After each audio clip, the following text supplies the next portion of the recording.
The Lord be with you. and with your spirit. A reading from the Holy Gospel according to Matthew. Glory to you, O Lord.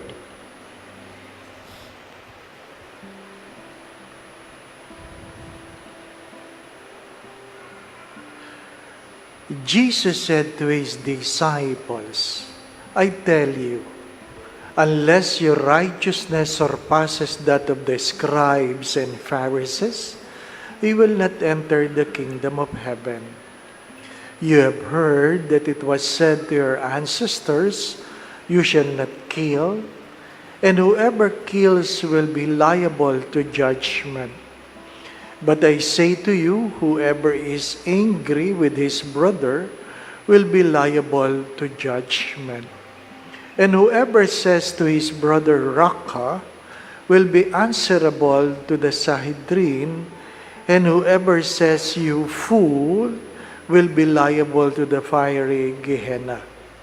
Therefore, if you bring your gifts to the altar, and there recall that your brother has anything against you, leave your gifts there at the altar, go first and be reconciled with your brother, and then come and offer your gift.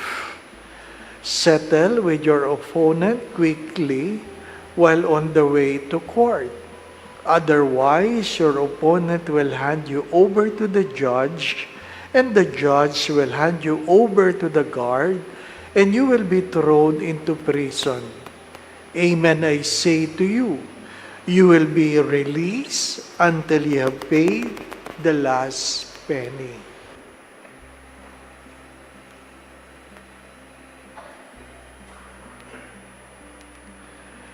Brothers and sisters, the Gospel of the Lord. Praise to you, Lord Jesus Christ.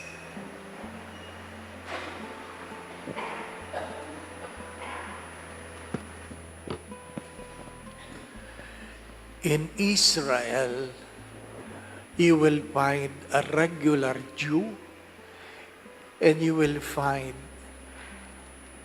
an Hasidic Jew.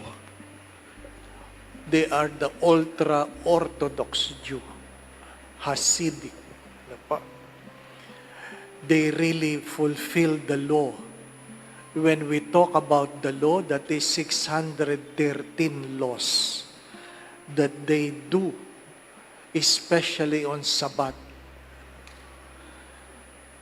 I have shared this many times that they don't even push the button in the elevator because it is considered work.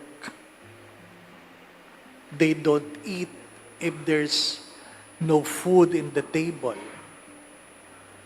Common stories that if their children are sick on Sabbath, parents would rather see their children dying than bring them to the hospital. Can you imagine? And the gospel, honestly, every time it is being read, natatakot ako. Bakit? Unless you surpass the righteousness of the scribes and the Pharisee, you will not enter the kingdom of heaven. Inaamin ko, di ko yan kaya. Hindi ko kaya. Looking at them and the way they live their lives, nilalangaw na ako. Buhay pa. Looking at their lives, inaamin ko napakahirap. In the last pilgrimage, since there's so many Jews in the hotel that celebrate Sabbath, we were given a table among them. And I told the pilgrims, look at them, look at them. Even a 4-year-old child has already memorized the prayer. A 4-year-old. A father would say, the rest of the family will respond. They know where to stand, when to sit, where to bow. They know everything. at 4 years old. Tayo nga, matatanda na, hindi pa rin alam yung mga prayer natin, di po ba, anak?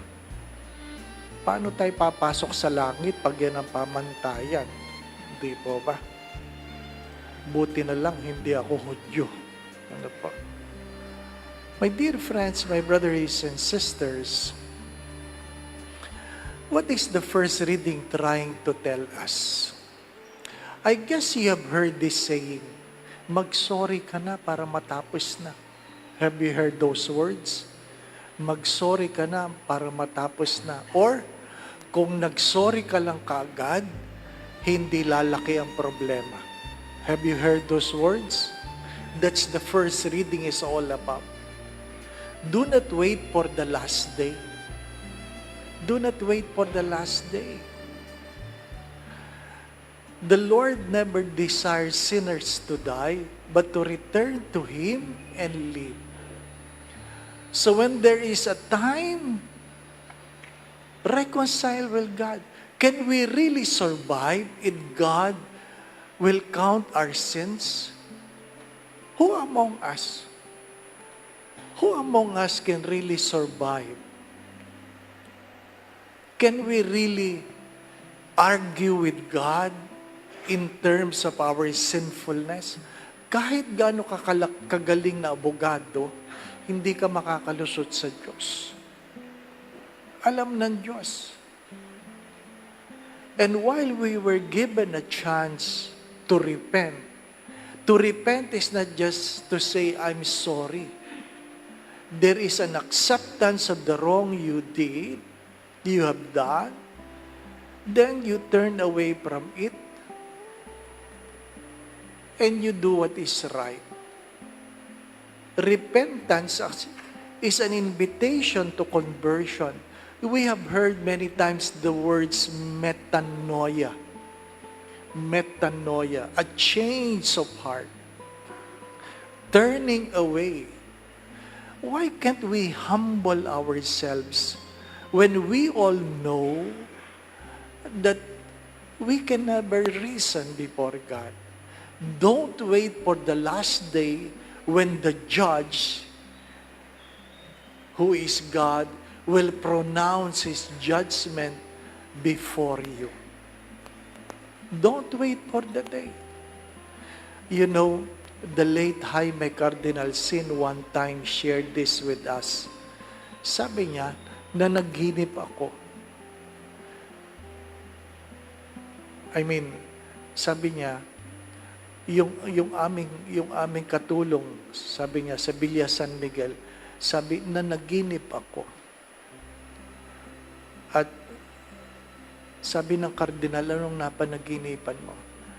Nagpakita sa akin si Jesus. Ikaw yung kardinal? Sabi niya, sa akin nga, di nagpapakita, sa iyo pa. Hindi po ba, ano? Kaya sabi niya, pag nagpakita uli si Jesus, itanong mo kung ano ang aking mga kasalanan. Lo and behold, sabi niya, the next day, yung katulong ng Villa San Miguel, sabi niya, Your Eminence, nagpakita uli si Jesus. Natakot ang kardinal. Ano po? At ano sabi ng Jesus sa kasalanan ko? Sabi daw ng katulong, yun nga pala, tinanong ko. Nako, ibig sabihin, may sagot. Kinabahan daw siya, sabi daw ng katulong. Sabi po ni Jesus, what I have forgiven, I have forgotten. Sabi ng kardinal, buti na lang nangumpisal na ako. Ano pa? My dear friends, my brothers and sisters, those words are so simple. So simple. God is more lenient to us compared to His people. I believe He will be more strict on His people because He came for them. We are among the Gentiles. We are among the Gentiles. Tanggapin natin yun. Hindi tayo mga tunay na anak ng Diyos. Mga ampon lang tayo. If Saint Paul did not come and preach the gospel to the Gentiles, maybe we have not heard about Jesus.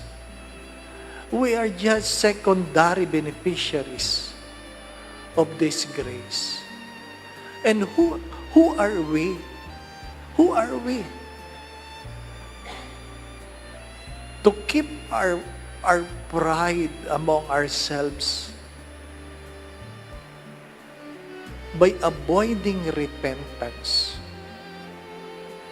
Alam naman natin sa Greenbelt, from 8 to 6 ang confession. Ano po? It is available. Don't wait for the day when it is too late. Nahihiya ako. Sinusulat na natin yung pangalan ng pari doon. Bakit? Kasi pagkilala nila, ayaw nilang mangumpisal. Sa palagay nyo, sa dinami-dami ng iniisip naming pari, tatandaan ko pang kasalanan mo. Hindi po.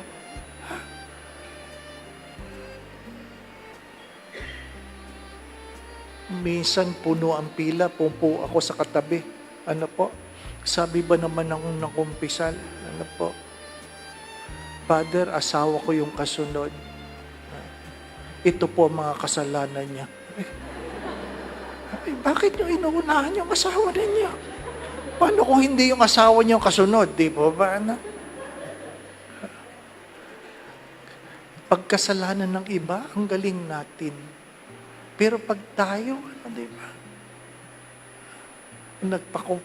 Ang pinakamahaba kong kumpisal na sinamahan sa Taguig, alas 8 ng gabi hanggang alas 2 ng madaling araw. 16 kaming pari. Feeling ko magugunaw ng mundo sa dami na nangungumpisal. Feeling ko talaga. Ano po? Umuwi kaming may trangkaso. Totoo yan. Hindi madaling magpakumpisal. Hindi madaling magpakumpisal. Ang nakakatawa doon, may harang pa, may harang. Ano po? May harang. Para hindi ka kita. Hindi ka kita. Natuunan ko yung telang ganyan, nalaglag. Sabi na nung umpisal, ay. Parang nasusunog na. Seriously, brothers and sisters, seriously. We will never have, or we don't have the luxury of time. We will not have the luxury of time. When there is an urge, or without even the urge, avail of the sacrament. Why? You do not know when God will strike His judgment. Mag-sorry ka na. Di po ba, no? Remember those words. Mag-sorry ka na. Or, kung nag-sorry ka lang kaagad. Those were simple words of the first reading. Amen. Time and time again, I say this. Lent is never about sin. Lent is all about the love of God in spite of our sinfulness. As Saint Ignatius of Loyola said this, it is more sinful to talk about sin outside the context of God's love. The Lord be with you. And with your spirit. And may Almighty God bless you, the Father, the Son, and the Holy Spirit. Amen. The Mass has been offered. We continue to love and serve the Lord. Thanks be to God.